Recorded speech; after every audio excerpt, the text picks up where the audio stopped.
Story ambayo imewashangaza watu wengi, sio Marekani tu bali duniani kote. Ni mwanamke ambaye alipatikana katika uwanja wa ndege huko nchini Marekani.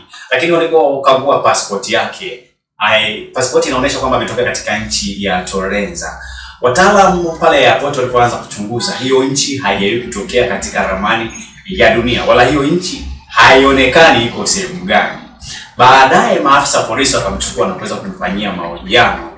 Wanadai kwamba huyu mwanamke alitoweka katika mazingira ya kutatanisha kwa sababu alitoweka tu kama upepo. Haikujulikani ameenda wapi wala yuko wapi mpaka sasa hivi. Wameendelea kuchunguza na kuweza kubaini hiyo nchi iko wapi, lakini wataalamu hao walibaini kwamba hiyo nchi haipo duniani wala haijawahi kutokea katika ulimwengu wa hapa tulipo. Sasa maswali ni mengi kwamba pengine kuna watu ambao wanaishi nje ya dunia hii ya sasa hivi, au pia kuna viumbe vingine ambavyo vina exist huko tofauti na hii sayari yetu ya duniani, kwa sababu mazingira ambayo yalitoweka ni mazingira ambayo ni ya kutatanisha. Wengine wanasema kwamba ni kama muujiza tu umetokea bana kuweza kutoweka. Endelea kufuatilia CF Media kuweza kupata taarifa nyingine zaidi. Mimi ni wako Jackson.